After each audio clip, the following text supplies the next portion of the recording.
తణుకు జనసేన నాయకులకు, మా మహిళా నాయకులకు, వీర మహిళలకు, జనసేన నాయకులకు, జన సైనికులకు, వీళ్ళందరినీ ముందుండి నడిపిస్తున్న మా జనసేన నాయకులు శ్రీ విడివాడ రామచంద్రరావు గారికి ఈరోజు నేను నిజంగా చాలా బాధేస్తున్నాను. ఒక సమర్థుణ్ణి నిలబెట్టిన తర్వాత వెళ్ళిపోయే వాళ్ళని కాకుండా మనకు నిలబడిన విడివాడ రామచంద్రరావు గారిని ఆ రోజే నిలబెట్టుంటే చాలా బాగుండేది. మనస్ఫూర్తిగా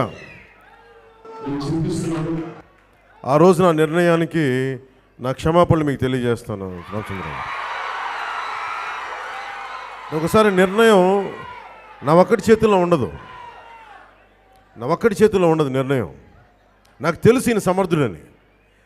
ఆ రోజున నిలబడ్డ వ్యక్తి ఇతను నిలబడ్డు అని నేను అడుగుతానే ఉన్నాను. ఇతను నిలబడే వ్యక్తి కాదయ్యా. లేదు సార్, అలా కాదు, అక్కడ ఉన్న సామాజిక పరిస్థితులు ఇది నాకేమంటానంటే తన మన అని కాదయ్యా బాబు, మనకు కావాలి నిలబడేవాడు కావాలి, మనకి మనవాడా బయటవాడా అని కాదు, అట్లా కాదు. ఆ రోజు నేను ఎంత ప్రయత్నం చేసినా ఒక మనిషిని అర్థం చేసుకోగలం కదా.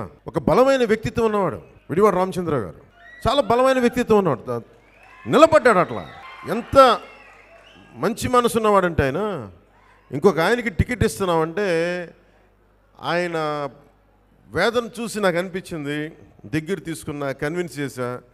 ఆయన ఏం మాట్లాడు, సరే సార్ మీకు ఉండిపోతాను, నేను చేసి పెడతానని చెప్పి పాపం ఎవరికైతే టికెట్ ఇచ్చామో ఆయన తరపున పనిచేశారు, ఆయన మద్దతు ఇచ్చారు. ఆయన మద్దతు ఇస్తే ఏ వ్యక్తి అయితే పెద్ద పెద్ద మాటలు చెప్పి వెళ్ళిపోయాడో ఆ వ్యక్తి నిలబడకుండా వెళ్ళిపోయాడు. అంటే నేనేమంటానంటే అసలు మిమ్మల్ని ఎవరు రమ్మన్నారు జనసేనలోకి? నిలబడలేని ఎందుకు జనసేనలోకి రావటం? మా జన సైనికులు, మా వీర మహిళలు, మా ఆడపడుచులు, మా నాయకుల తాలూకు మనోభావాల్ని, మా కమిట్మెంట్ని రావడం దేనికి? ఇన్సల్ట్ చేయడం దేనికి? ఈ ఆయారాం గయారాం పద్ధతి ఏంటి?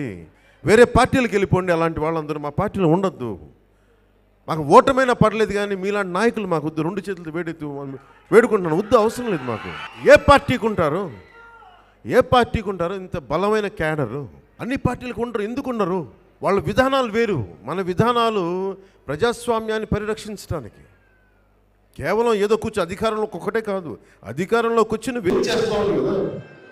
మార్పు తీసుకొద్దామని కదా. దారి పొడవునా మహిళలు, పెద్దలు, వృద్ధులు, హమాలీల దగ్గర నుంచి పెద్ద కార్లు వెళ్ళే వాళ్ళ దాకా అందరూ ఆగి నమస్కారాలు పెడుతున్నారు. అంత గౌరవం సంపాదించుకున్నామంటే దేనికి?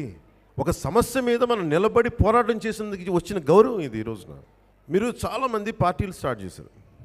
అంటే ఒక పార్టీ నడపడం చాలా కష్టసాధ్యమైన విషయం. ఒక పార్టీ నడపడం అంటే ఏంటి?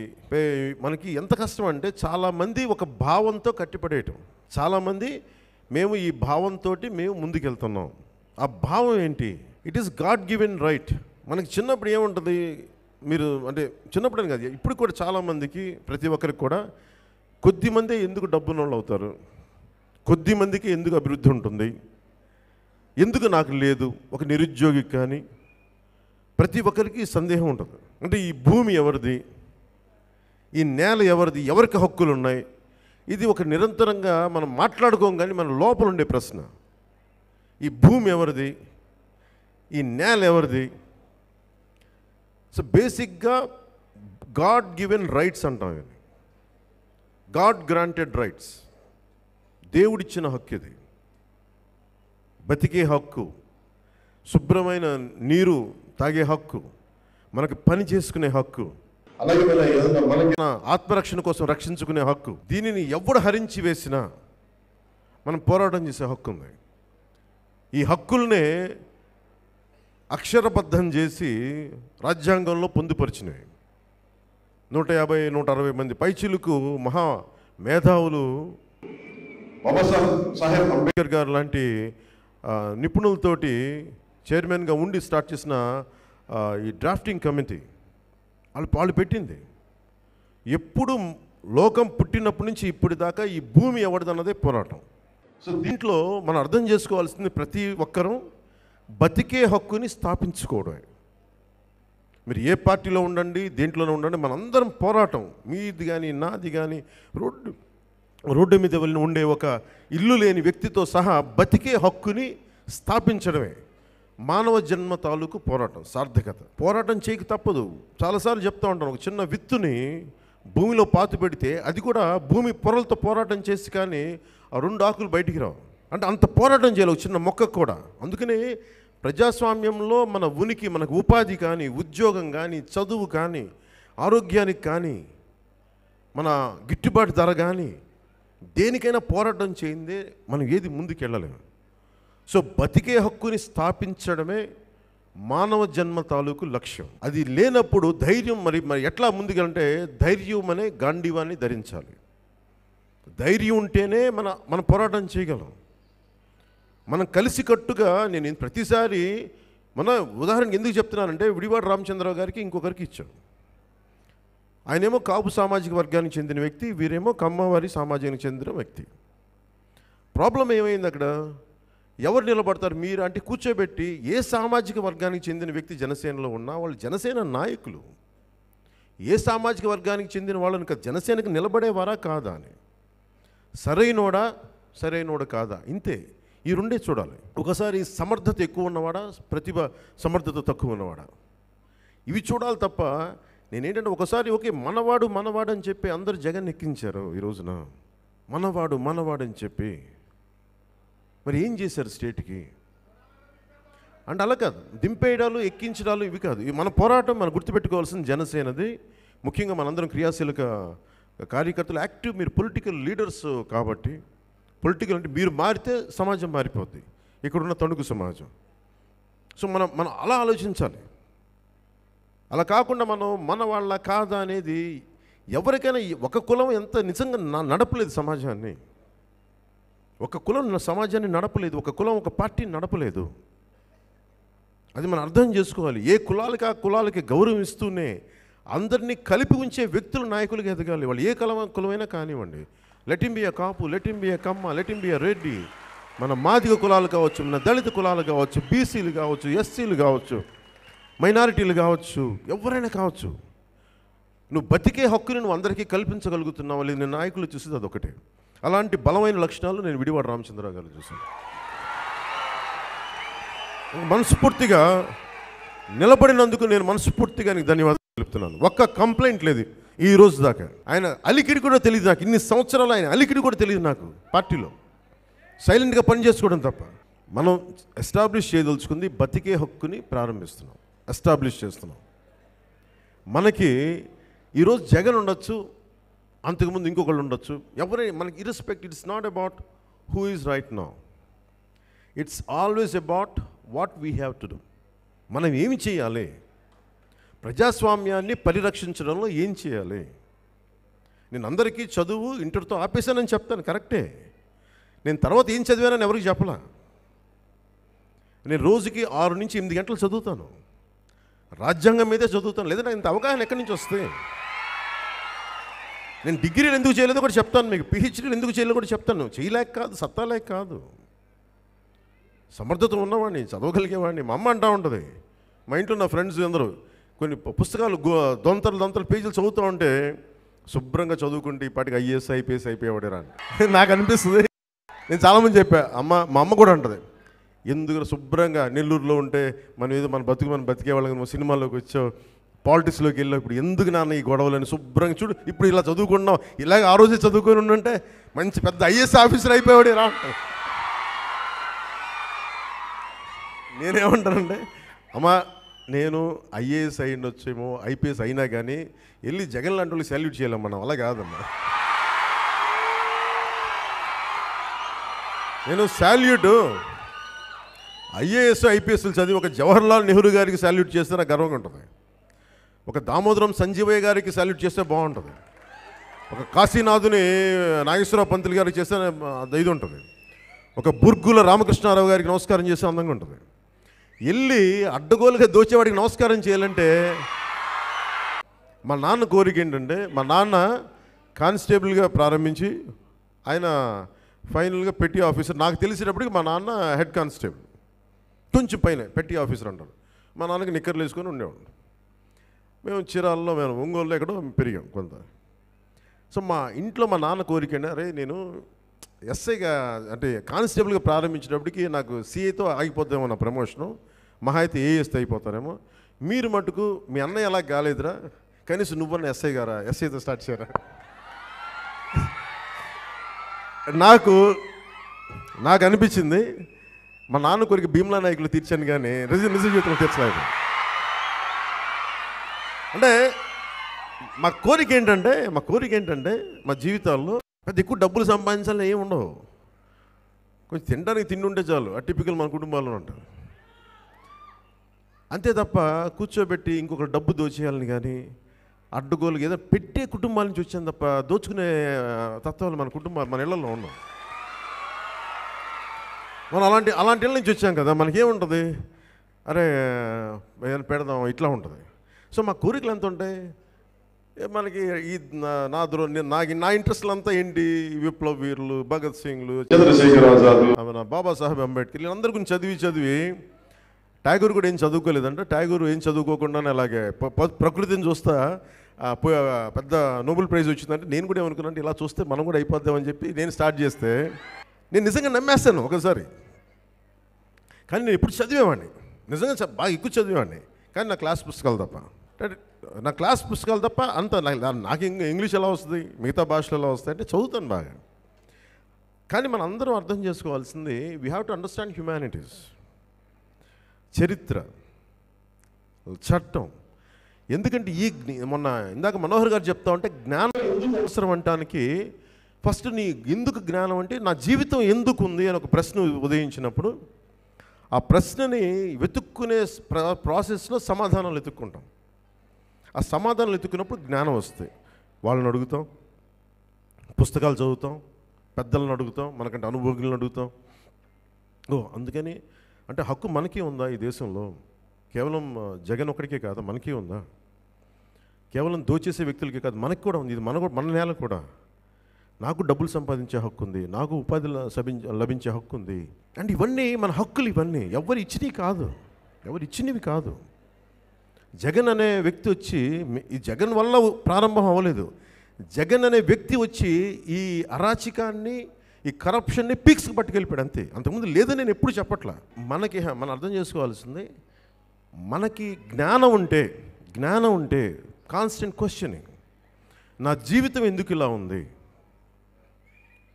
అంటే. కొద్దిమంది ఈ రోజున మనకి ఛానల్స్ లేవు, టీవీలు లేవు, మీడియా లేదు. నేనేం చెప్పామని మీకు పోరాట యాత్రలో మీకు ఏం చెప్పామని? నా దగ్గర ఛానల్స్ లేవు, డబ్బులు లేవు, వార్తాపత్రికలు లేవు, నా గుండెల్లో బలం ఉంది, నాకు పోరాట పట్టి ముందు మీరున్నారు. చాలామంది అడిగేవాళ్ళు, సార్ మనం అర్జెంటుగా టీవీ ఛానల్ పెట్టేసేయాలి సార్.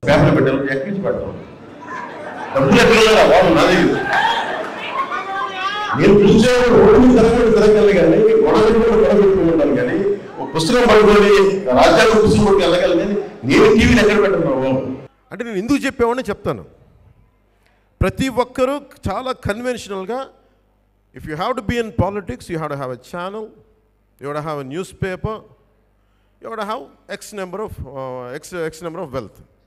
నాకు ఇవేం అవసరం లేదు అనిపించింది. దేనివల్ల అనిపించింది? బికాజ్ ఆఫ్ జ్ఞానం. ఈ జ్ఞానం ఏంటి? మీ చరిత్ర చదువుకున్నప్పుడు ఒక 3000 మంది వ్యాపారం చేసుకోవడానికి వచ్చిన బ్రిటిషర్స్, ఈస్ట్ ఇండియా కంపెనీ కొద్దిగా మనలోని అనైక్యతను చూసి ఎలా కబళించేసిందో, అది ఒక రాజ్యమే ఏర్పరిస్తే మళ్ళీ మనం బందీలం అయిపోయామని బాల్ గంగాధర్ తిలక్ లాంటి వాడు గ్రహించి, స్వరాజ్యం నా జన్మ హక్కు, నువ్వెవడెవరా ఇక్కడ ఉంటాను, గెట్ అవుట్ అంటే మీకు అర్థమైందా? ఒక్క నినాదం వెనక ఒక శతాబ్దం తాలూకు బాధ ఉంది. అట్లాగా మనకి బాధ ఉండి మనం ఏం చేయాలి? మనం వీటన్నిటికీ ఈ బాధ అంతా చూసినా ఏమనిపిస్తుంది? అంటే ఆ రోజున బ్రిటిష్ వాళ్ళని తరమటానికి నెహ్రూ గారికి కానీ, గాంధీ గారికి కానీ, వీళ్ళెవ్వరికీ కూడా రవి అస్తమించని సామ్రాజ్యం. ఎక్కడ పొద్దు పొడిచినా అక్కడ బ్రిటిష్ సామ్రాజ్యం. వాళ్ళ దగ్గర మీడియా వాళ్ళదే, ఆ రోజున మిలిటరీ వాళ్ళదే, పోలీస్ వాళ్ళదే, అడ్మినిస్ట్రేషన్ వాళ్ళదే. కానీ వీళ్ళు చాలా బలంగా పోరాడారు. ఒక్కరికి ఛానల్స్ లేవు మన జగన్లాగా వార్తాపత్రికలు లేవు. But they fat against it. ఏం సూచిస్తుంది ఈ నాలెడ్జ్ వల్ల అంటే, irrespective of channels, irrespective of publications, irrespective of wealth, ధైర్యం ఉన్నవాడు పోరాటం చేస్తే బ్రిటిష్ లాంటోడే పారిపోయినప్పుడు జగన్ అనేవాడు ఎంత? నాకు ఇంతే ధైర్యం. ఓకే, నాకు మనం అనుకుందాం జగన్ అనే వ్యక్తి నాకేమైనా శత్రువా? నాకు శత్రువు కాదు అతను, అంత సీన్ కూడా లేదు. నిజమే, ఐ అగ్రీ విత్ యూ. నిజంగా చెప్పాలంటే జగన్ అనే వ్యక్తి మీద నా పోరాటం కాదు. ఈ వ్యవస్థని పట్టి పీడిస్తున్న, ప్రజాస్వామ్యాన్ని పట్టి పీడిస్తున్న ఈ జలగలు ఉంటాయి, ఆ జలగల మీద పోరాటం నాకు. ఈ కాలానికి జగన్ అనే జలగ వచ్చింది, అంతే తేడా. సో నాకు జగన్ అనేవాడు నాకు అసలు ఆండు. ప్రామిస్గా చెప్పాలని జగన్ ఆండు. ఎందుకు ఆండో చెప్తా. నా పోరాటం పరివర్తన మీద, మార్పు మీద ఉంది. ఈరోజు ఈ జగన్ తీసేస్తాం, రేపొద్దున ఇంకో జగన్ వస్తాడు. ఓకే, ఈసారి పవన్ కళ్యాణ్ ఉంటాడు, ఒక 10 సంవత్సరాల తర్వాత పవన్ కళ్యాణ్ ఉండకపోతే అప్పుడెవరు వస్తారు? కానీ ఎందుకంటే ఒక సమూహం తాలు ఎప్పుడు ఎరుకుతూ ఉంటే ప్రజాస్వామ్యం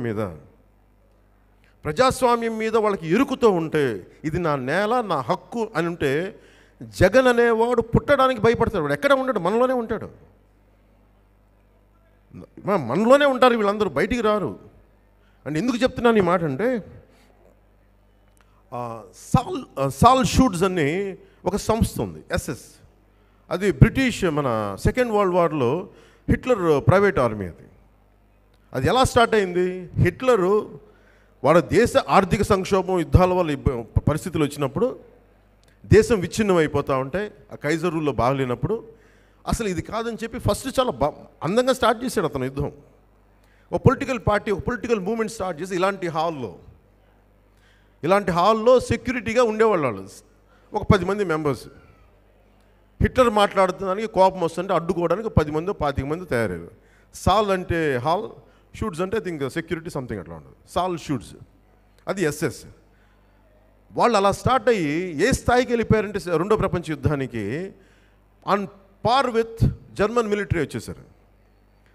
దానికి ఒక హిమ్లర్ అని ఒక చీఫ్, దానికి చాలామంది లక్షలాది మంది జ్యూస్ని చంపేయడానికి కారకులు వాళ్ళే. ప్రతి ఒక్కరు ఇప్పుడు మనలాగా జగన్ పట్టి పీడిస్తున్నట్టుగా బెదిరించడాలు, మీకు ఈ పనులు చేయకపోతే మీకు పన్నులు తీసేస్తాం, ట్యాక్సులు రావు, పథకాలు రావు, ఇలా చేసే ఇలాంటి వాళ్ళ వైసీపీ వాలంటీర్స్ లాంటి వ్యక్తులు వాళ్ళు. అంటే ఇలా బెదిరించి final it became like an army, SS అనేది. సో ఇది నిజంగా ఈరోజు వాలంటీర్స్ అనేవాళ్ళు నిజంగా ప్రజాసేవకే అయితే అసలు వాలంటీర్ వ్యవస్థ అవసరం లేదు. ఎందుకు అవసరం లేదో కూడా చెప్తాను. ఇది అంటే ఎందుకు అవసరం లేదో కూడా మనం వినాలి. 164 రూపాయలకి, 164 రూపాయల 38 పైసలకి, ఇంకా చెప్పాలంటే ఒక 5 పైసలు తక్కువ 33 పైసలకి, 164 రూపాయల 33 పైసలకి ఒక డిగ్రీ చదివిన యువకుడిని అడ్డగోలుగా పొద్దునుంచి ఊర్లో దింపుతున్నాం. ఏంటి బెనిఫిట్ చెప్పండి? ఏంటి బెనిఫిట్? ఒక యువకుడి తాలూకు కష్టం తాలూకు ఖరీదు 164 రూపాయలు 33 పైసలా? ఇది నా ఫండమెంటల్ ప్రశ్న. నువ్వు యువతకి ఏం చేయాలి? వారిలో ప్రతిభ ఏంటి? సమర్థత ఏంటి? పవన్ కళ్యాణ్ అనే వ్యక్తి ఎక్కడో నెల్లూరులో ఇక్కడ చదువుకుంటా ఉన్నాడు. అతనికి ఏముండేది కోరిక? అరే నేను మార్షల్ ఆర్ట్స్ నేర్చుకోవాలి అంటే ఏం చేశాడు? అక్కడ ఎవరు లేరు, కనిపించలా. ఎక్కడో మెడ్రాస్కి వెళ్ళగలిగాడు. ఆయనకి అదృష్టవశాతో మంచిదో వాళ్ళకి ఒక కుటుంబంలో ఒక అన్నయ్య ఉన్నాడు, వాళ్ళ ఇంటికి వెళ్ళాడు, అక్కడ నేర్చుకున్నాడు. లేదంటే ఒక కంప్యూటర్ సైన్స్ డిప్లొమా చేయాలనుకున్నాడు. అప్పట్లో ఈ సి లాంగ్వేజ్ ఇవన్నీ యూనిక్స్ ఇవన్నీ లేవు కాబట్టి అప్పుడు ఉండే DBase 3+ లాంటి లాంగ్వేజ్ కోర్స్ చేశాడు. కాన్స్టెంట్ లెర్నింగ్లో ఉండేవాడు. లేదంటే అక్కడ వెళ్ళి ఏదన్నా లైబ్రరీస్కి వెళ్ళి చదువుదామంటే వాళ్ళ ఇంట్లో వాళ్ళు వదిలించిన డబ్బు, అంటే వాళ్ళకి ఒక ఆసరా ఉంది పవన్ కళ్యాణ్ ఆ రోజు నేర్చుకోవడానికి కూడా. అలాంటి వాడికి లేదంటే రిఫ్రాఫ్గా ఏమీ లేకుండా ఇంటరు ఆపేసిన ఒక వ్యక్తి అలా వదిలేసి ఉంటే ఏమైపోయాడు? అంటే కొంత డైరెక్షన్ ఉంది, కొంత అతని స్వయం శక్తి ఉంది, అతని కృషి ఉంది, అతని కొంత ఇంట్లో కుటుంబ సభ్యులు సహకరించారు. అట్లాగే నువ్వు యువతలో ఎంతమందిలో ఎంత గొప్ప వాళ్ళు ఉన్నారో నీకేం తెలుసు? వాళ్ళలో ఇంజనీరింగ్ ఎబిలిటీ ఉందా? వాళ్ళల్లో కన్స్ట్రక్టివ్ కేపబిలిటీస్ ఉన్నాయా? వాళ్ళలో ఏమేమి సమర్థత ప్రతిభ ఉంది? ఎలా వెలికి తీయాలి బయటికి? ఇప్పుడు నేనే ఉన్నాను. మనందరం ఎలా కలిసాం మీరు చెప్పండి. నేను జనసేన పార్టీ పెట్టినప్పుడు మన హరిప్రసాద్ గారికి, నా నా పొలిటికల్ సెక్రటరీ హరిప్రసాద్ గారికి ఏం చెప్పానంటే, మీరు వెళ్ళి కొత్తగా రాజకీయాలకు రావాలనుకుంటున్న వారిని మంచి మాట్లాడగలిగే వక్తలు ఉంటారు, ఒక సమస్య మీద చాలా రాయగలిగే రచయితలు ఉంటారు, మీరు బయటికి పట్టినండి. ఎలా సార్ అని నేను ఒకటే చెప్పాను, మాకు వక్తలు కావాలను, ఒక పొలిటికల్ ఎనలిస్టులు రాయగలిగే మనకి ఎస్ఐస్టులు కావాలి, రచయితలు కావాలని జస్ట్ మీరు ఒక అనౌన్స్మెంట్ చేయండి. అనౌన్స్మెంట్ చేస్తే మీకు వస్తారు. ఇలాంటి ఒక హాల్ తీసుకోండి, మీరు వస్తారు. వెళ్ళండి అంటే ముందు ఆయన కూడా నమ్మలా. నేను చెప్పాను ఏంటంటే, మీరు వెళ్ళి ఎతికితే తప్ప మనుషులు బయటికి రారు, మీరు వెళ్ళండి అంటే. ఈ రోజున జనసేనలో మాట్లాడేదంతా ఆ రోజు ఆ ఎక్సర్సైజ్ చేస్తే వచ్చిన వాళ్ళు. ఒక పొలిటికల్ పార్టీకి మనమే చేసినప్పుడు, నేనైతే ఇదే వాలంటీర్లో వ్యవస్థలో ఉన్న యువకులకి నేనైతే ఏం చేస్తానంటే, బాబు మీ ప్రతిభ ఏంటి, ప్రతి గ్రామానికి వెళ్ళి వారి దగ్గర సమర్థత, కేపబిలిటీస్ ఏమున్నాయి, వారి ప్రతిభ ఏంటి, are they good in agriculture, are they good in technical abilities, are they good in some kind of invention, are they good in some kind of administrative and abilities, are they have a good negotiating skills, and what they are good at అని ఒక సంస్థను పెట్టామనుకోండి, వాడు segregate చేస్తారు. నువ్వు కులాల పరంగా segregate చేసి నాశనం చేయడం కాదు సమాజం. ప్రతిభ పరంగా నువ్వు సెగ్రిగేట్ చేయి, మనుషుల్ని సమర్థత పరంగా సెగ్రిగేట్ చేయి. ఒక ఎస్సీ దళిత కుర్రాళ్ళలో అద్భుతమైన మేధావి ఉన్నాడేమో, బయటికి తీ. ఒక అద్భుతమైన వెనకబడ్డ కాపు కుర్రాళ్ళలో వచ్చి ఒక బలమైన వ్యక్తి ఏమైనా ఉన్నాడేమో, బయటికి తీ. అసలు ఎప్పుడు చూడని ఒక నాయి బ్రాహ్మణంలో ఎంతసేపు క్షురకర్మకే పరిమితమైన ఒక కుటుంబంలో ఒక యువకుడు, ఒక ఇలాన్ మస్క్ ఉన్నాడేమో, బయటికి తీ, చదివించు. ఇప్పుడు మీరు చూశారు కదా, మన కాకినాడకి వెళ్తే అంత బోట్స్లో నుంచి ఎగిరి యువకులు ఎలా దూకారు, మత్స్యకారు యువకులు. డీప్ డైవింగ్ కదా వాళ్ళు చేస్తున్న, డీప్ డైవింగ్ కదా. అలాంటి యువకులకి మనం ఏం చేయాలి?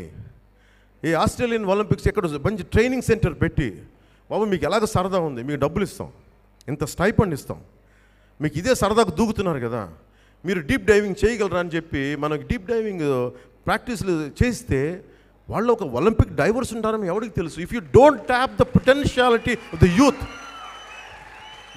యువకుల్లో ఉన్న సమర్థతని, ప్రతిభని నువ్వు వెలికి తీయకుండా ₹164.33 వారి జీవితాలని నువ్వు అక్కడికే పరిమితం చేస్తావంటే ఫస్ట్ నాకు ఇది నచ్చల.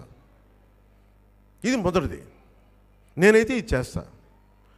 మేము 10 లక్షలు అనేది ఎందుకు పెట్టాం?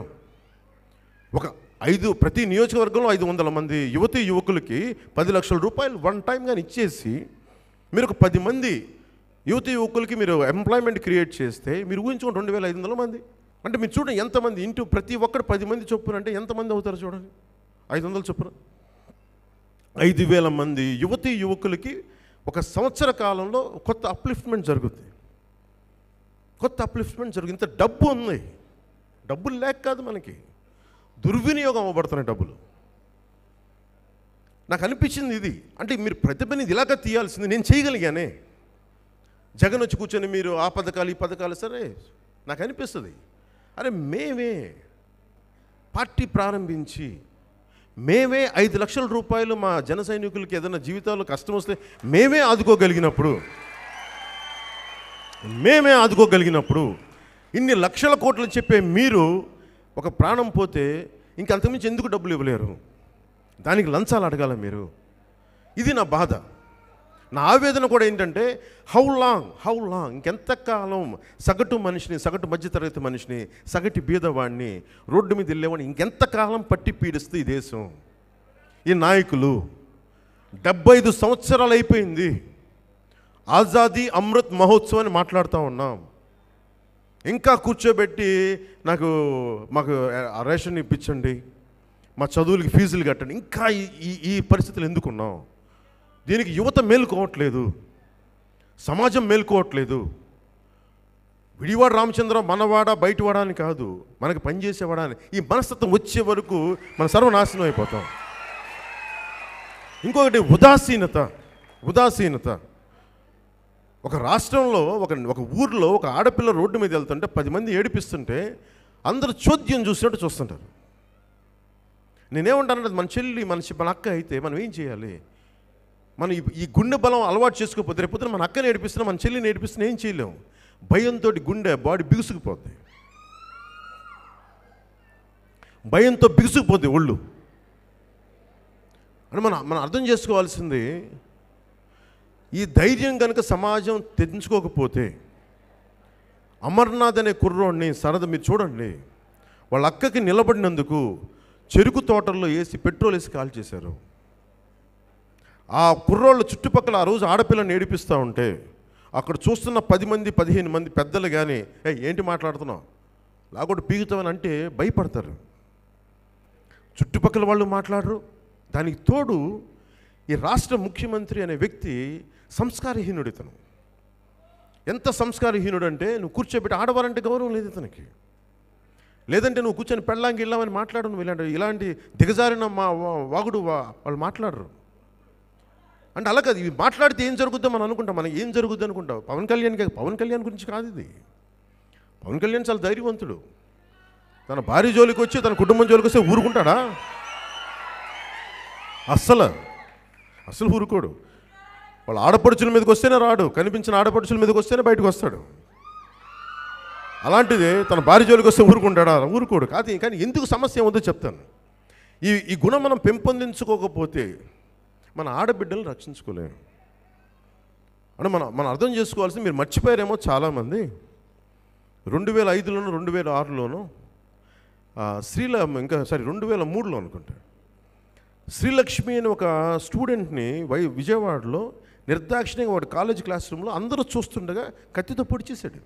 ఒక ప్రేమ ఉన్మాది. అది నేను గుడుంబ శంకర్ పాటలో పెట్టాను. అంటే దేనికి? నువ్వు నన్ను ప్రేమించలేదు, నేను నిన్ను ప్రేమించాను, నువ్వు నన్ను ప్రేమించలేదు. ఎంత ధైర్యం! ఇంతమంది ఉండగా పొడి చేస్తే నాకు ఉన్మాదం అది. మీకు తెలుసో లేదో, వరంగల్లో 2008లో స్వప్నిక అని ఒక ఆడపిల్ల ఒకటి ఇలాగే ప్రేమిస్తున్నా అని చెప్పి అమ్మాయి ఒప్పుకోకపోతే యాసిడ్ పోసేసాడు అమ్మాయి ముఖం మీద. మొత్తం కాలిపోయి పాపం ఎంత దారుణంగా బాధపడుతుంటే అమ్మాయి అడిగింది ఏంటంటే, నన్ను అడిగిందంట. ఎందుకంటే అప్పుడు పొలిటికల్ పార్టీ యూత్ వింగ్లో ఉన్నాను. నేను వెళ్ళలేదు. ఇది నా ప్రతిసారి అందరిలాగా వెళ్తారులే, వద్దులు నేను వెళ్ళనంటే ప్రత్యేకించి అమ్మాయి నన్ను పిలిపించింది. She was on her death bed. ఎంత బాధ అనిపించిందండి సార్ ఆ రోజున. మొత్తం కాలిపోయింది.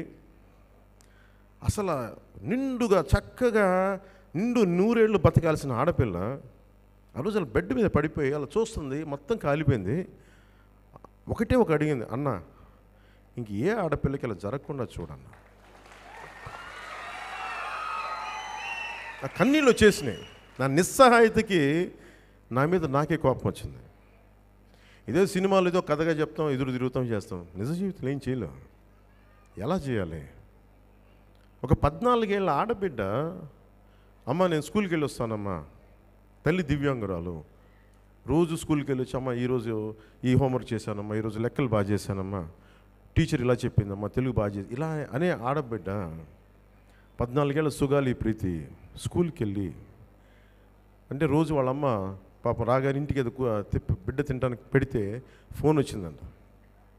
అమ్మ మీ బిడ్డను వచ్చి తీసుకెళ్ళి బాగలేదంటే తొందరపడి మధ్యాహ్నం 2 గంటలకి 1 గంటకి ఏమైందని వెళ్తే ఇంత సీలింగ్కి ఒక ఫ్యాన్కి ఉంటే దానికి బిడ్డ ఏలాడుతుంది.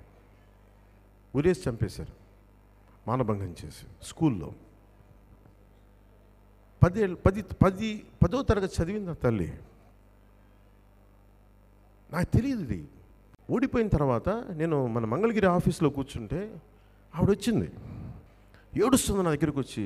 నేను కూడా మనం ఓడిపోయాం కదా, నేను కూడా ఎలాంటి మానసిక పరిస్థితిలో ఉన్నానంటే, అంటే విలువలు పాటించి జీవితాన్ని బతికితే ఇదే మనకు దొరికేది. ఎవరిని తిట్టుకుంటాం అంటే, నేను నా కోసం చేయట్లేదు కదా యుద్ధం అని అమ్మే మాంసలు నేను ఇంక సమాజం ఇంతేనా అంటే, ఎవరైతే ద్రోహం చేస్తారో, ఎవరైతే దోపిడీలు చేస్తారో వాళ్ళని భుజాలకు ఎత్తుకుంటారు. కానీ మనం ఒక అంబేద్కర్ గారినో, లేదంటే నేతాజీ గారినో, గాంధీజీ గారినో, లేదంటే కాశీనాథన్ నాగేశ్వర పంతులు, లేదంటే మన టంగుటూరి ఇలాంటి మహానుభావుల్ని, లేదంటే మన అమర్జీవి పొట్టి శ్రీరాములు గారిని ఆదర్శంగా తీసుకుని మన రాజకీయాల్లోకి వస్తే మనకేంటి ఇట్లాగా? నా మీమాంస ఇది నాకు ముందు తెలుసు. నేను రెడీ అవ్వలేదని నేను చెప్పట్లా. నా నిస్సహాయత ఏంటంటే, ఒకవైపు 151 ఎమ్మెల్యేలు ఉన్న ఒక పార్టీ, దాదాపు 22-23 ఎంపీలు ఉన్న ఒక పార్టీ, వాళ్ళ మీద కంప్లైంట్ ఇస్తుంది ఆవిడ. వాళ్ళు ఏం చేయలేదన్నా, ఆ రోజు పాదయాత్రకు వచ్చి నేను చెప్పాడన్నా, ఏం చేయట్లేదన్నా అంటే, నాకు ఇలా ఏదో ఒక ఇస్తే నేను ఎంత నిస్సహాయంగా చూస్తుండిపోయానంటే వీడియో కూడా ఉంటుంది చూడండి. ఇప్పుడు నాకేమనిపించిందంటే, అమ్మ నేను ఏమి చేయలేను, నాకేం చేయాలో తెలియట్లేదు, ఎవరితో పోరాడాలో కూడా తెలియట్లేదు. ఎందుకంటే మనం చీఫ్ మినిస్టర్లు కాదు, ఎమ్మెల్యే కూడా కాదు, కనీసం పోలీస్ ఆఫీసర్ కూడా కాదు, భీమ్లా నాయక్ కూడా కాదు. అంటే నాకేమనిపించింది, అమ్మ నేను ఒక్కటైతే చేయగలను, నేను మీ తరపున ఒక స్టేట్మెంట్ ఇస్తానమ్మా. నాకు నచ్చలేదు ఆ మాట, నేను చేసింది, కానీ నేను చేయగలిగింది ఆ రోజు కదే. అలాగే ఉండిపోయా. ఒక 2 నెలల తర్వాత, ఎప్పుడు 2.5 నెలల తర్వాత నాకు అప్పుడు చెప్పాను, నేను కర్నూలుకి వస్తానని చెప్పు, ఆవిడ తరపున నేను ఒక నిరసన కార్యక్రమం చేస్తానని చెప్పి, ఒక ప్రొటెస్ట్ చేస్తానని చెప్పు. పవన్ కళ్యాణ్ రోడ్డు మీదకి వచ్చి ఒక ఆడబిడ్డ కోసం ప్రొటెస్ట్ చేస్తాడని చెప్పు. తల్లి దివ్యాంగురాలు. ఆ అమ్మాయి తల్లి ఎలా మాట్లాడిందంటే, బిడ్డను కోల్పోయిన తల్లి శివంగిలా తయారైపోయింది. అంటే మనం అనుకుంటాం ఒక ఏమంటారు, లా కాలేజీకి వెళ్తే నేను లా వస్తాను కాదు, బిడ్డను కోల్పోయిన తల్లి సెక్షన్లు ఉటంకిస్తుంటే సిగ్గుచ్చేసింది. అమ్మ ఇన్ని సెక్షన్లు ఉటంకిస్తుంది తల్లి.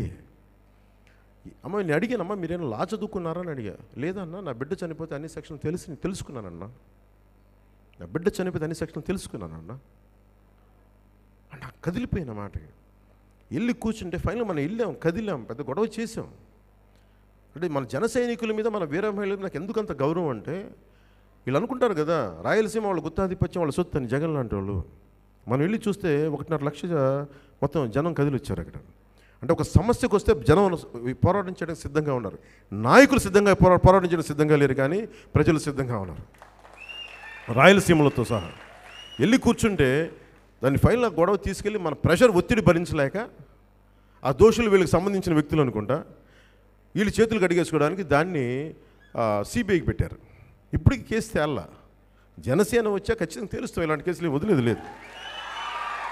ఓకే, ఇవన్నీ నేను ఎందుకు చెప్తున్నాను ఇవన్నీ అంటే, బేసిక్ ఫండమెంటల్ బతికే హక్కు గురించి చెప్తున్నాను. ఇది ఒక ఆడబిడ్డ రోడ్డు మీదకి వెళ్తే క్షేమంగా ఇంటికి తిరిగి రావాలి, వాళ్ళ తల్లిదండ్రులకి భద్రత కల్పించాలి.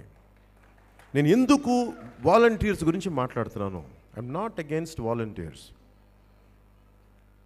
కానీ కొంతమంది వాలంటీర్స్ చేసే పనులు ఏమాత్రం ఆమోదయోగ్యంగా లేవు. 6 ఏళ్ల బిడ్డల్ని, 8 ఏళ్ళ ఆడబిడ్డల్ని రేపులు చేస్తూ ఉన్నారు. అది ఒక్కళ్ళు కావచ్చు, 10 మంది కావచ్చు, 25 మంది కావచ్చు, ఒక 1% కావచ్చు. లంచాలు తీసుకుంటా ఉన్నారు. అంటే నేనేమంటానంటే, మీరు ఊహించుకోండి, మీరందరూ ముఖ్యంగా ఇక్కడ మహిళలు ఎక్కువ ఉన్నారు, మీలో చాలామంది ఆడబిడ్డలు ఉన్న తండ్రులు ఉంటారు, అన్నయ్యలు ఉంటారు, తమ్ముళ్ళు, ప్రతి ఒక్కరికి చెల్లో బిడ్డ లేకుండా ఎందుకుంటాం మన ఇళ్లలో. మీరు చెప్పండి అమ్మా, మీ ఇంట్లో ఒక 10 మంది మగాళ్ళు మీ సందుల్లో తిరుగుతూ ఉంటే మీకు ఎలా ఉంటుంది? ముఖం తెలియని వాళ్ళు. ఇబ్బంది ఉంటుందా లేదా? మీకు ఇబ్బంది ఉంటుందమ్మా? కానీ వాళ్ళు ఏం చేస్తారని కాదు, స్త్రీకి ఒక గుట్టు ఉంటుంది, తను నవ్వుతున్నప్పుడు సడన్గా ఉన్న మగవాళ్ళు చూస్తే ఆగిపోద్ది. తన అన్నయ్యలో తన స్నేహితులు అయితే పర్లేదు, కానీ ముఖం తెలియతే కొంచెం గుట్టు వస్తుంది, అది ఇబ్బంది ఉంటుంది. అది నేను అర్థం చేసుకుంటాం. మరి అలాంటిది మీ ఇళ్ళకి మేము వాలంటీర్స్ అని చెప్పి వచ్చేసి, మీరు ఎక్కడున్నారు, ఆవిడెవరు, ఆ పక్కనున్న ఆవిడెవరు, ఈయనేం చేస్తారు, మీ నాన్నగారు ఎన్ని గంటలకు వస్తారు, మీ నాన్నగారు ఎన్ని గంటలకు వెళ్తారు, మీ ఆధార్ కార్డు నెంబర్ ఎంత, నువ్వు ఏ క్లాస్ చదువుతున్నావు అంటే నేనేమంటానంటే, ఎందుకు సమాధానం చెప్పాలి అంటాను. ఈ సమాధానాలు చెప్పకముందు అంతకుముందు భారతదేశం నడవలేదా? ఈ సమాధానాలు అడగకముందు ఆంధ్ర రాష్ట్రం నడవలేదా? ఈ సమాధానాలు చెప్పకముందు పెన్షన్లు పడలేదా? ఈ సమాధానాలు చెప్పకముందు మనకి వీధి లైట్లు పడలేదా? ఈ సమాధానాలు చెప్పకముందు మనకి రేషన్ కార్డు రాలేదా? ఏం జరగలేదు. మరి ఏంటిది అంటే, మనం అర్థం చేసుకోవాల్సింది, ప్రారంభం వాలంటీర్స్ అని ప్రారంభించారు, కానీ eventually they would end up with, అంతిమంగా వాళ్ళు ఎండ్ అయ్యేది మనకి వైసీపీ పార్టీ కోసం పనిచేస్తారు వాళ్ళ వాలంటీర్స్. అది అంటే ఏం లేదు, నా ఉద్దేశం ఏంటంటే, మనందరి శ్రమ కదా, బతికే హక్కు అని చెప్పాను కదా ఇందాక, ఈ నేల ఇది అనుకున్నప్పుడు మనందరి ఉమ్మడి శ్రమ కదా. ఒక కిలో పప్పు, ఒక కిలో ఉప్పు కొని 1 లీటర్ పెట్రోల్ పైన ట్యాక్సీలు కడితేనే కదా అందరి దగ్గర డబ్బులు ఉంటాయి. ఎలా వస్తున్నాయి డబ్బు అనేది? సంపాదన అనేది మనం ఎలా సృష్టిస్తున్నాం? మనం పని చేస్తున్నాం. మనం రకరకాల పనులు చేస్తేనే కదా మనకు అంటే మన కండ, మన రక్తం, మన చెమట చిందిస్తేనే కదా మనకి ఒక పని జరుగుతుంది. పని జరిగినప్పుడు ఏం చేస్తున్నాం? వాటిని కొంత తీసుకుంటాం. ఇదివరకులాగా మనం కూర్చోబెట్టి నేను ఈ బార్టర్ ట్రేడింగ్ అనేవాళ్ళం కదా, వస్తు మార్పిడి సమాజం కాదు కాబట్టి నా పనికి ఇంత వెలని కట్టాం, దానికి ₹1 ఈ రూపాయి మీద ₹100 రాసాం అంతే. ఆ ₹100 ఇచ్చి ₹100 ఇలా తీసుకుంటే ఇది ఇట్లా ఈ క్రయ విక్రయాలు ఇలా జరిగి అది ఒకటి చేతిలోకి వెళ్ళిపోయి దాన్ని కూర్చోబెట్టి ప్రభుత్వం అనే ఒక వ్యక్తి నడిపే వ్యక్తి చేతిలోకి వెళ్ళిపోయి వాడు డిసైడ్ చేస్తున్నాడు మీరు ఎలా ఉండాలి, మీకు ఎంత కావాలి. నా ప్రశ్న ఏంటంటే, నువ్వెవరు నాకు ఎంత కావాలో అనేది, నువ్వెవరు నాకు డిసైడ్ చేయడానికి? నా హక్కు ఇది. నా రాజ్యాంగం, భారత రాజ్యాంగం కల్పించిన హక్కు ఇది. You don't have any dam right to deny my dam right. నా హక్కు ఇది, నా హక్కు ఇది. దీనికోసం నా పెద్దలు రక్తం చిందించారు. దీనికోసం అంబేద్కర్ లాంటి వాళ్ళు వాడి మేధస్సుని కరగబెట్టేశారు, మాంసాన్ని ఉడికించేశారు డిబేట్స్లో. అంటే నాకు హక్కు ఉంది దీంట్లో, నాకు హక్కు ఉంది దీంట్లో. మీ హక్కుని క్లెయిమ్ చేయడమే ప్రజాస్వామ్యం, మీ హక్కుని క్లెయిమ్ చేయడమే రాజ్యాంగాన్ని పరిరక్షించడం. అలా కాకుండా మాకెందుకులే అంటే ఒక అమర్నాథ్ లాగా ఒక యువకుడు అయిపోతాడు, లేదంటే ఒక సుగాలి ప్రీతిలాగా అయిపోతారు. అంటే ఇవన్నీ ఎందుకు? We have to claim hour rights. నేను వచ్చింది కేవలం అధికారం అంతిమ లక్ష్యం కాదు, మార్పు అంతిమ లక్ష్యం. To establish democracy. నేనేం మాట్లాడతాను అనుకుంటారు అందరూ. మోడీ గారు ఉట్టికి నేను నచ్చేస్తాను మోడీ గారికి. ఒక రాష్ట్ర ముఖ్యమంత్రితో సమానంగా నాకు ఆయన ఇంటర్వ్యూ అపాయింట్మెంట్ ఇచ్చారంటే ఉట్టిన ఇచ్చేస్తారా? సమర్థత ప్రతిభ లేకుండా ఇచ్చేస్తారా? ఒక ఎమ్మెల్యే కూడా, ఉన్న ఎమ్మెల్యేని కూడా వీళ్ళు గద్దలా తనిఖీ వెళ్ళిపోయారు వైసీపీ వాళ్ళు. అతను కూడా రెడీగా ఉన్నాడు, గద్దలా తనిఖీలు నేను తనిఖీ వెళ్ళిపోయాడు. అది వేరే విషయం. ఎందుకు ఒక దేశ ప్రధాని పవన్ కళ్యాణ్ ఎందుకు ఇంత అపాయింట్మెంట్ ఇస్తారు? కాదు అంటే నా కమిట్మెంట్, దేశం పట్ల నా నిబద్ధత. ఇంత నిబద్ధతగా ఉన్నవాడికి ఇంతమంది జన సైన్యం. ఆయన తెలుసు కదా, ఆయన చాలా పోరాట ఉద్యమాల నుంచి వచ్చి ఆయనకు అర్థమవుతాను నేను. అంతేగాని వీళ్ళు జగన్ వాళ్ళు, వైసీపీ వాళ్ళు ఏమనుకుంటారంటే, ఏం మాట్లాడావు జగన్, నేను ఎందుకు చెప్తాను నీకు ఏం మాట్లాడాలి మోదీ గారితో? ఎందుకు నేను చెప్తాను నీకు? మోదీ గారికి చెప్పాల్సినే చెప్తాం, భవిష్యత్తులో తెలుస్తుంది నీకు. సరదాగాలే అలాగే. అంటే ఎందుకు నేను అనేది ఎందుకు చెప్పనంటే, మోదీ గారికి జగన్ గురించి ఎందుకు చెప్పనంటే, జగన్ అనేవాడు మా ఇలాకా పిల్లోడు, మేము చూసుకుంటాం కదా ఇక్కడ. మన ఏరియాలో ఒక ఆకతాయి, మన ఏరియాలో ఒక రౌడీ పిల్లోడు ఏరుస్తూ ఉంటే మనం తీసుకెళ్ళి హెడ్ మాస్టర్ చెప్తాం, మన క్లాస్లో మనం హ్యాండిల్ చేయదు. సో జగన్ అనేవాడు ఒక రౌడీ పిల్లాడు, జగ్గు గ్యాంగ్, జగ్గుబాయ్ రాష్ట్రాన్ని నడిపిస్తున్నారు. జగ్గుబాయ్ని, జగ్గు గ్యాంగ్ని ఎలా హ్యాండిల్ చేయాలో జనసేన తెలుసు కదా. ఇవి అంటే మనం నేర్చుకోవాల్సింది. నేను ఏది మాట్లాడినా ఫస్ట్ ప్లీజ్ గెట్ ఎడ్యుకేటెడ్. జ్ఞానం ఉన్న చోట ధైర్యం ఉంటుంది. మీరు చట్టాల మీద అవగాహన తెచ్చుకోండి. మీరు ఇంతంత పెద్ద పెద్ద పుస్తకాలను చదవకలు, చాలా సింపుల్ వాక్యాల్లో కుదిరితే, నేను లాస్ట్ టైం చెప్పాను, ఇంకా జరుగుతుంది, ఇంకా నాకు సంతృప్తిగా రాలా. ఫండమెంటల్ రైట్స్ నాకు సింపుల్ ఇవే అనుకోండి. నాకు బతికే హక్కు ఉంది. జగన్, ఈ నేల నీది కాదు, మాది. దీంట్లో నువ్వు ఒక్కడివి తప్ప నీ ఒక్కడిదే కాదు. అదేదో మీ నాన్నగారు వారసత్వంగా ఇచ్చేసాను అనుకున్నా, పొరపాటమ్మా, కాదు. ఒకటే చెప్పండి, నేను ఒక హమాలీ కొడుకుని. మా నాన్న పొద్దున్న లేచినప్పటి నుంచి మేము ఒక హమాలీ కొడుకు మనం అనుకుంటే, నేను పొద్దున్న లేచి నుంచి బస్తాలు మోసి ఏమంటుందని ఒక రైస్ మిల్లో ఒక హమాలీ కొడుకు గురించి అనుకుంటే, మా నాన్న బస్తాలు మోసి ఈ పిరక్ కొట్టుకుంటాడు. 40 ఏళ్ళకి 60 ఏళ్ళోడు అయిపోతాడు. అలాంటి వ్యక్తి కూడా ఏమనుకోవాలి, ఇది నా నేల, నా హక్కు, ఇది నాకు తిండి తినే హక్కు ఉంది, నాకు చదువుకునే హక్కు ఉంది, నాకు ఉపాధి కల్పించే ఉపాధి రావాల్సిన హక్కు నాకుంది. ఎందుకంటే భారతదేశ ప్రభుత్వం చాలా పెద్ద ప్రభుత్వం. ఇది మన CAG reports control and audit general reports చెప్తున్నానంటే, ఇది ఎంత కంట్రోల్ అండ్ ఆడిట్ జనరల్ అనేది ఏంటంటే, అది ఒక మన దీన్ని ఆల్మోస్ట్ ఒక నిఘా సంస్థ లాంటిది. ఖర్చుల మీద చూస్తూ ఉంటుంది. వీడు సరిగ్గా ఖర్చు పెట్టారా, ప్రజల నుంచి మీరు కలెక్ట్ చేసిన ట్యాక్స్ ప్రభుత్వానికి వెళ్తే సరిగ్గా ఖర్చు పెట్టారా లేదా, ఎక్కడ ఖర్చు పెట్టారు, ఎక్కడ దొంగతనం చేసాం, ఎక్కడ దారి మళ్ళించాం, అది వాళ్ళు పోరాటాలు చేసి చెప్తారు. వాళ్ళు చేసిన పోరాటం మొత్తం సవ్యంగా దోచేశారు వీళ్ళు. మోదీ గారి దగ్గరికి వెళ్ళి మనం వెళ్ళి ఏం చెప్తాం, సార్ మన స్కూల్ టీచర్ అబ్బాయి కొట్టాడు, టీచర్ అబ్బాయి గిచ్చింది అని చెప్తాం మనం. అలా చెప్పడానికి మనం ఎందుకు నాయకులు, మనం ఎందుకు జనసేన? మోదీ గారికి నేను కంప్లైంట్ చేయనప్ప, ప్రధానమంత్రి గారికి నేను అసలు కంప్లైంట్లు చేయను. నేను ఒకటే అడుగుతాను, సార్ పాలసీస్ బాగున్నాయి, ఇట్లా ఉన్నాయి సార్, ఇలా ఉన్నాయి సార్, ఇలా ఉన్నాయి సార్, ఇవి చెప్తాను తప్ప. లేదంటే ఆయన కొంచెం ఆయన ఉత్తేజపరిచి ఆయన చేసిన కొన్ని మంచి పనులు బాగా చెప్తాం, లేదంటే ఇలా అనుకుంటున్నాను సార్, ఇంతే చెప్తాను తప్ప కూర్చోబెట్టి sir you know sir Jagan we don't say అంటే వెళ్ళి నాకు తిరిగి sir you know sir Jaggubhai pinched me sir today sir you know Jaggubhai gang someone attacked me sir, I didn't like it sir చెప్పాం మనం. జగ్గుబాయ్ గ్యాంగ్ అటాక్ చేస్తే వాడు కొట్టుకు చేయాలి, అలా కూర్చోవాలి. నేను చెప్పేది చిల్లర వీళ్ళకి కూడా భయపడుతుంది. మనం ఫస్ట్ వీళ్ళంటే భయం తీసేయండి. ఫస్ట్ మా నాన్న చీరాల్లో ఎస్ఐగా ఉన్నప్పుడు, ఎక్సైజ్ డిపార్ట్మెంట్లో ఎస్ఐగా ఉన్నప్పుడు నెల్లూరులో కానీ నాకు డ్రాయింగ్ కాంపిటీషన్స్ ఉన్నాయి. నాకేంటంటే డ్రాయింగ్ రాదు కానీ అన్నింటిలో పాల్గొనాలని పెంచు. నాకు కరెక్ట్గా ఒక సర్కిల్ గీటు రాదు కానీ కలర్స్ పెన్సిల్స్ నాకు. ఎరా కళ్యాణ్ నువ్వు డ్రాయింగ్కి వస్తావు, కాంపిటీషన్కి వస్తావు అంటే నాకు కరెక్ట్గా అసలు సరిగ్గా గీతలు కూడా రాయదు. నాకేం మా టీచర్ అడిగిందా, నేను గొప్పగా వెళ్ళిపోయా, yes teacher I will do it teacher.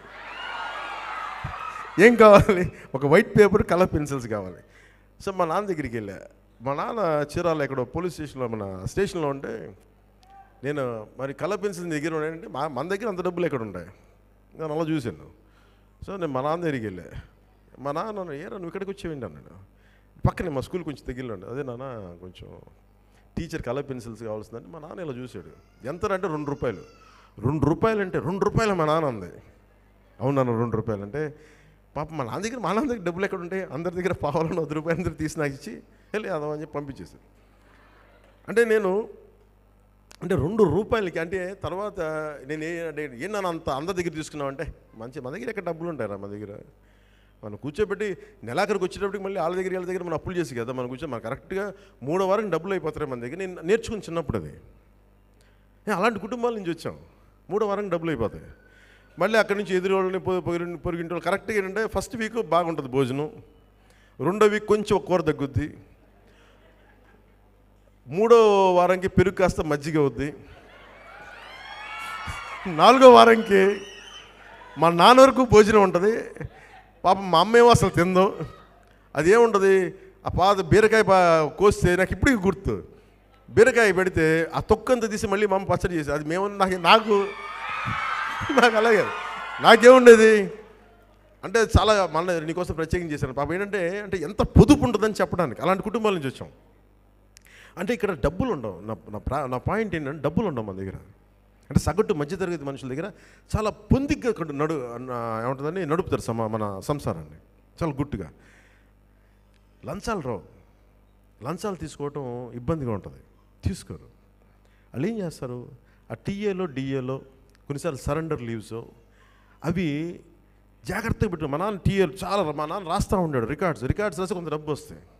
దానికి కొంచెం రైటింగ్ స్కిల్ కావాలి కాబట్టి మా నాన్న పేజీలు రాస్తుంటే నేను రాసేవాడిని. ఏంటంటే మా నాన్న కొంచెం బూతులు తిట్టేవాడు నన్ను, రైట్ రా అని. తిట్టిన తర్వాత నాన్న నాకు ఇది కావాలంటే అరే నీకు అది ఇస్తాను వెళ్ళు, కానీ రికార్డ్స్ అవ్వని అంటే ఎంత వచ్చింది అనుకోండి నాకు ఎంతో తెలియదు, కానీ నాకు ఆయన సినిమాకో లేదంటే ఏదన్నా పుస్తకం కొనుక్కోండి డబ్బులు ఇచ్చాడు నా నాన్న.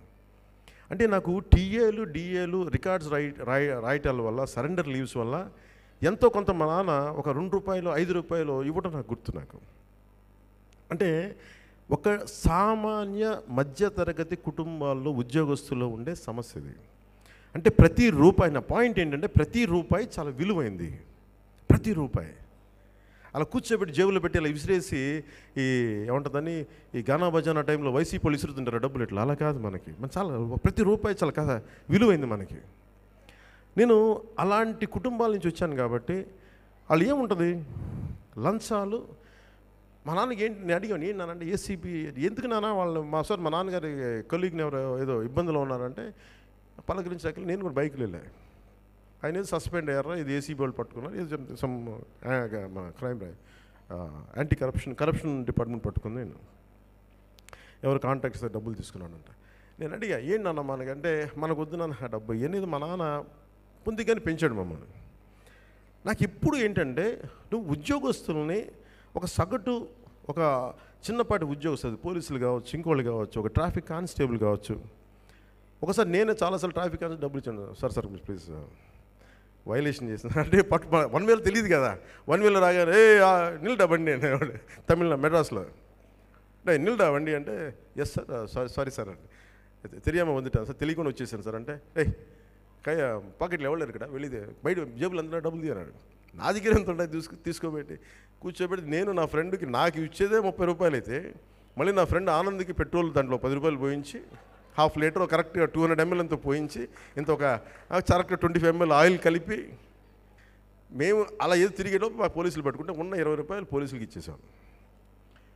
అంటే మనకి మీరు చూడండి ఇప్పుడు మన ప్రతి ఒక్కరి జీవితంలో అనుభవం ఉంటుంది. లేదంటే ఒక పాస్పోర్ట్కి వెళ్ళాలి, అక్కడ ఏదో డబ్బులు ఇవ్వాలి, ఒక చిన్నపాటి రికార్డు కావాలి, డబ్బులు ఇవ్వాలి. ఇవన్నీ అంటే నేను అన్నది కరప్షన్ అనేది, లంచం అనేది దినచర్యలో భాగం అయిపోయింది. మనం ఏమనుకుంటాం, అరే తన్ని పలానా అధికారి వేధిస్తున్నాడు అని చెప్పడానికి ఎవరి దగ్గరికి వెళ్తాం? అయితే జ్యుడిషియరీ దగ్గరికి వెళ్ళాలి. జ్యుడిషియరీ దగ్గరికి వెళ్ళాలంటే అసలు ఆ పరిస్థితి సగటు మనిషికి అర్థం కాదు. పోనీ ఎక్కడికి వెళ్ళాలి? మన పొలిటికల్ లీడర్ దగ్గరికి వెళ్ళాలి, వాళ్ళే కరప్టే. అంటే నాకేమనిపిస్తుంటే నేను రాను నాకు అర్థమైంది ఏంటంటే ఈ రోజుకి మన అధికారులు కానీ మన రెవెన్యూ వ్యవస్థ కానీ చేసే కరప్షన్ అసలు జీరో. వాళ్ళు చేస్తున్న corruption is zero when compare to political leaders. మన తణుకు టీడీఆర్ స్కామే, మన తణుకు టీడీఆర్ స్కామే 309 కోట్లు. మీరు చెప్పండి ఒక 300 తీసుకున్న ఒక పోలీస్ కానిస్టేబుల్ నేరం పెద్దదా, లేదంటే 309 కోట్లు తీసుకున్న ఒక రాజకీయ ఒక పొలిటికల్ లీడర్ది పెద్దదా? మీరు ఆలోచించండి. సో ఎప్పుడు ఏమవుద్దంటే నిజంగా అసలు లంచాలు తీసుకునే అవసరం లేకుండా ఉంటుంది నిజంగా వ్యవస్థ బాగుంటాయి. అందుకని నా ఫైట్ ఎప్పుడు పొలిటికల్ కరప్షన్ మీద కానీ అధికారుల కరప్షన్ మీద అసలు నాకు ఉండదు మనసు. నేను అధికారుల నుంచి వచ్చినవాడిని కాబట్టి నాకు తెలుసు. నాకు మన వ్యాపారస్తుల దగ్గర మన ఉద్యోగ కుటుంబాల నుంచి వచ్చినాను కాబట్టి. సో నేను కోరుకుంటుంది political corruption is first to eliminate political corruption should be our Janasena's priority. అడ్డగోలుగా దోచేస్తున్న వాళ్ళకి మనం ఎదుర్కోవటమే జనసేన తాలూకు ముఖ్యోద్దేశం. అందుకే ఎప్పుడు కూడా నేను పోలీస్ అధికారులు కానీ ఏ అధికారులు కానీ ఎందుకు ఏమన్నంటే వాళ్ళ కష్ట బాధకాలు నాకు తెలిసినవాడు. నేను ఒకళ్ళు 2 మాట ఉంటారు మనిషి ప్రతి చోట. చెప్పాను కదా ఇందాక పొద్దున, అది కాదు పొద్దున మన విశ్వనాథ్ సత్యనారాయణ గారు చెప్పాను, జరుగుతున్న ఏంటి ఒక మనిషి తప్పు జరిగితే వాడి కులంది వాడి ఈ జాతి సమస్య కాదు, మానవ ప్రవృత్తి హేతువు. అంటే human nature is the follow for that. అంతేగాని ఏ కులంలో చేశాడు అది కాదు. మనిషి తాలూకు బుద్ధి వక్ర బుద్ధి వల్ల జరిగింది తప్ప అంతేగాని కులం మతం జాతి ఉండదు దీనికి. సో దీన్ని దృష్టిలో పెట్టుకుని మనుషుల్ని ఆ హ్యూమన్ నేచర్తోనే చూడాలి తప్ప not by cost, not by religion are reason. ఇది నేను పెట్టుకోండి. ఇది ఫైనల్. అందరూ ఈ ముగింపు వాక్యాలుగా ఈ 3 చెప్పి ముగిస్తాను.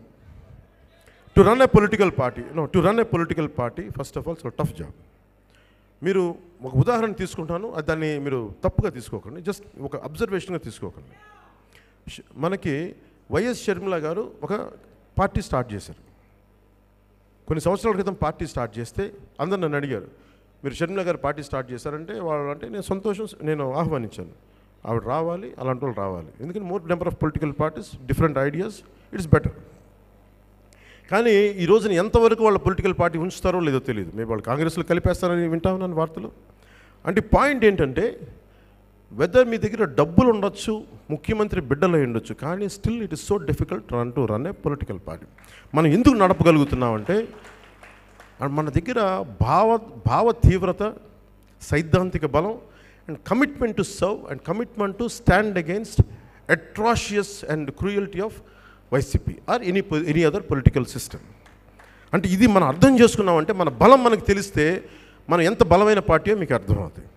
ఇది 2 ideology is very very important.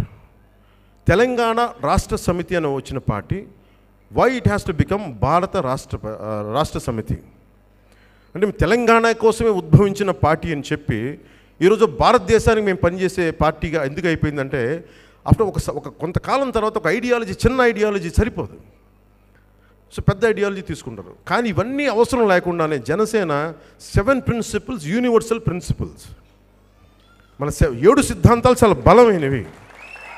కొంతకాలం తర్వాత, అది ఎప్పుడో తెలియదు కానీ కొంతకాలం తర్వాత భారతదేశపు పాలిటిక్స్ని ఆ 7 సూత్రాలే నిర్దేశిస్తాయి, మర్చిపోకండి. అందుకని మనం మిగతా విషయాలు రేపు మాట్లాడుకుందాం. ఈరోజు ఏంటంటే, బాబు ఇందాక నువ్వు చెప్పులు అంటున్నావు, అదే కానీ గోల్ అని చెప్పు. భోగవల్లి ప్రసాద్ గారు, చెప్పులు అంటే నాకు గుర్తొచ్చింది. నా అత్తారింటికి దారేది నిర్మాత. నేను మెడ్రాస్లో, చెన్నైలో ఉన్నప్పటి నుంచి నాకు తెలిసాను. మన తణుకు వాస్తవ్యులే భోగవల్లి ప్రసాద్ గారు. మన జనసేన పార్టీలో జాయిన్ అయ్యారు. నన్ను మనోహర్ గారు చాలా మోసం చేశారు ఈ విషయంలో. నేను చెప్పా, మనోహర్ గారు నా చెప్పులు బండిలో వదిలేస్తారంటే అక్కర్లేదు, ఇది అన్నవరం టెంపుల్ చెప్పులు పువ్వు అని చెప్పారండి. మాట ఇచ్చారు నాకు. మాట ఇస్తే నేను చెప్పులు గుడి బయట వదిలేస్తే నాకు ఏదో ఒక తెలిసిన మొక్క మీద కనిపించింది లీలగా. ఎక్కడ చూశాను అబ్బాయి మొక్కాన్ని అనుకుంటున్నాను. సరే పోయినాయి, ఇంకెక్కడ పోయినా. కాకపోతే నాకేంటంటే, మన వాళ్ళు ఎవరో పంపించారు మచిలీపట్నం సైడ్, అన్నా నీ చెప్పులు ఇక్కడ కనిపించినాయి అన్న. నాకు అది ఇందాక అనిపించింది. మనోహర్ గారు, మన భోగవల్లి ప్రసాద్ గారు అడుగుతున్నా, ప్రసాద్ గారు మన అత్తారింటికి దారే సినిమా కూడా రిలీజ్ అయితే దాని పైరసీ కాపీలు మచిలీపట్నంలో తేలినాయి. ఏంటండి కనెక్షన్ ఈ రెండింటికి? నా చెప్పులు మచిలీపట్నంలో తేలినాయి, మన అత్తారింటికి దారేది పైరసీ కూడా కడపలో ప్రింట్ అయితే మచిలీపట్నంలో తేలినాయి. ఏంటండి కోఇన్సిడెన్సా లేదంటే ఏంటో నాకు అర్థం కాదు. దీని మీద కొంచెం మన అందరం కొంచెం ఆలోచించాలి. మనం బాగా పనిచేద్దాం, జనసేనని గెలిపిద్దాం, ఆంధ్రప్రదేశ్ భవిష్యత్తుని కాపాడుకుందాం. Hello AP, hello AP, hello AP.